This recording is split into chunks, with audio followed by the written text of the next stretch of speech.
গ্রাম মেডিকেলের অবস্থা কেমন দেখেন।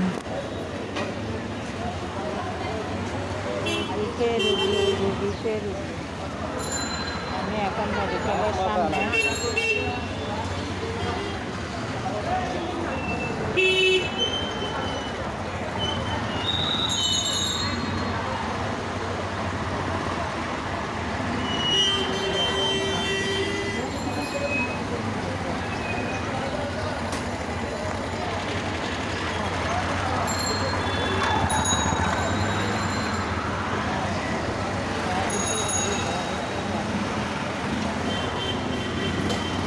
আমি এখন হেঁটে ডক্টর তহিদুল আলম স্যারের কাছে যাচ্ছি।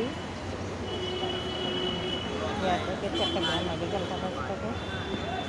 তো আর এদিকে দেখেন ফুল বাগান, অনেক সুন্দর। তো আজকের ভিডিও এতটুকু। আচ্ছা, আল্লাহ হাফেজ।